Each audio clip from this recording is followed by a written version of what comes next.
નમસ્કાર મિત્રો, સ્વાગત છે બધા મિત્રોનો અમારી યુટ્યુબ ચેનલમાં। હું છું આપનો મિત્ર ભાવિક વઘાસિયા। તો મિત્રો, ખાસ કરીને આ વિડીયોના માધ્યમથી આપણે વાત કરવાની છે હાલની સક્રિય સિસ્ટમોની સ્થિતિ શું છે અને આવનારી 24 કલાકમાં કયા કયા જિલ્લાઓમાં ધોધમાર વરસાદ જોવા મળશે। સંપૂર્ણ માહિતી વિડીયોમાં જોશું। તો જે પણ મિત્રો નવા હોય તે ચેનલને સબસ્ક્રાઇબ કરી લેજો। તો મિત્રો, છેલ્લી 24 કલાક દરમિયાન ગુજરાતના અનેક વિસ્તારમાં જોરદાર વરસાદ જોવા મળ્યો છે, જેમાં ઉત્તર ગુજરાતના બોર્ડર કાંઠાના જે સાબરકાંઠા તેમજ અરવલ્લી સહિતના વિસ્તારો છે તેમાં સારો એવો વરસાદી માહોલ જોવા મળ્યો છે। લુણાવાડા સૌથી આગળ 2.5 ઇંચ કરતાં વધુ વરસાદ છેલ્લી 24 કલાકની અંદર જોવા મળ્યો છે। તો દક્ષિણ ગુજરાત, મધ્ય પૂર્વ ગુજરાતના ભાગોમાં પણ છૂટો છવાયો સારો એવો વરસાદી માહોલ જોવા મળ્યો છે। ત્યારે મિત્રો, આવનારા 24 કલાકની વરસાદની સ્થિતિ જોઈએ તે પહેલા સિસ્ટમની સ્થિતિ જોઈએ તો મિત્રો, બંગાળની ખાડીમાં ગઈકાલે જે લો પ્રેશર સિસ્ટમ હતી તે સાંજે લો પ્રેશરમાંથી મજબૂત બની વેલમાર્ક લો પ્રેશર થઈ હતી અને ફરી અત્યારે મજબૂત થયેલી સિસ્ટમ છે તે થોડી નબળી પડી અને હાલ લો પ્રેશરમાં ફરી એકવાર ફેરવાય છે। સિસ્ટમ હાલ છત્તીસગઢ અને તેને લાગુ ઓડિશાના ભાગો નજીક જોવા મળી રહી છે। તો વધુ એક સાયક્લોનિક સર્ક્યુલેશન સિસ્ટમ હરિયાણા અને તેને લાગુ રાજસ્થાનના ભાગો નજીક જોવા મળી રહ્યું છે। તો ચોમાસુ ધરી પણ રાજસ્થાનના શ્રી બીકાનેરથી પસાર થઈ રહી છે, ત્યારબાદ ગુના, જબલપુર લો પ્રેશર સેન્ટરના ભાગો પરથી પસાર થઈ અને બંગાળની ખાડીના ભાગો સુધી જઈ રહી છે। તો મિત્રો, ખાસ કરીને આવનારી 24 કલાકની વરસાદની સ્થિતિ જોવા જઈએ તો દક્ષિણ ગુજરાતના ભાગોમાં આવનારી 24 કલાકની અંદર વરસાદનું જોર ફરી એકવાર વધવાની શક્યતા હોય છે। આજથી વરસાદની ગતિવિધિમાં વધુ વધારો થશે। દક્ષિણ ગુજરાતના બધા વિસ્તારોમાં જેટલે કે ભરૂચ, સુરત, વાપી, વલસાડ, દમણ, દાદરા નગર હવેલી, તાપી, નર્મદા, ડાંગ સહિતના વિસ્તારોમાં હળવો મધ્યમ વરસાદ અને સીમિત સેન્ટરમાં ભારે વરસાદ આવનારી 24 કલાકની અંદર જોવા મળશે।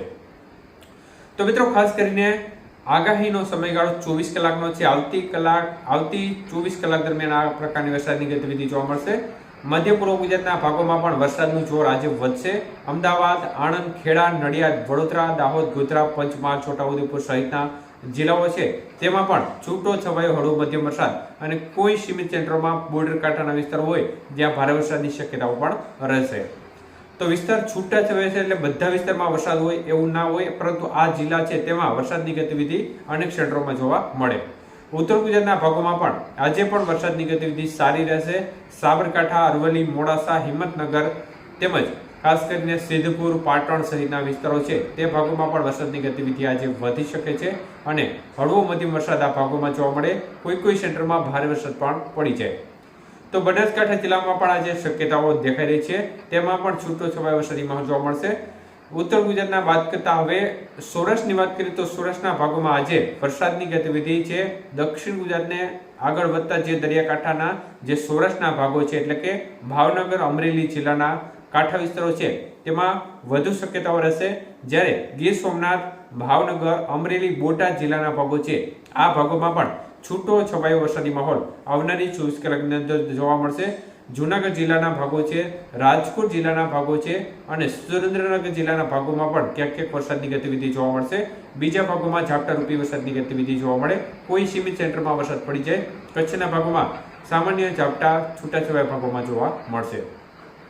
તો આ પ્રકારની સ્થિતિ દેખાઈ છે। ત્યારે ગઈકાલે આપણે સવારે આગાહી આપ્યા ભેરી અમુક મિત્રો એવી કોમેન્ટ કરતા હતા કે ઉત્તર ગુજરાતમાં કોઈ વરસાદ નથી, પરંતુ આપણે આગાહીમાં ચોખ્ખું ગઈકાલે પણ કીધું હતું કે 24 કલાકની આગાહી છે, બપોર બાદ પછીનો વરસાદ જોવા મળશે। તો તે પ્રમાણે વરસાદ જોવા મળ્યો।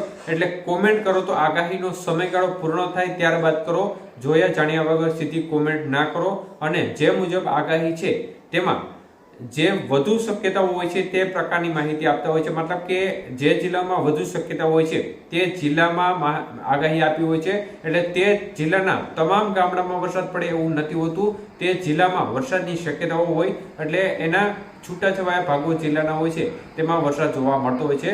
એટલે જે પણ મિત્રો કોમેન્ટ કરી રહ્યા છે તે ખાસ જોઈ જાણી અને આગાહીને સમજીને કોમેન્ટ કરજો। આભાર।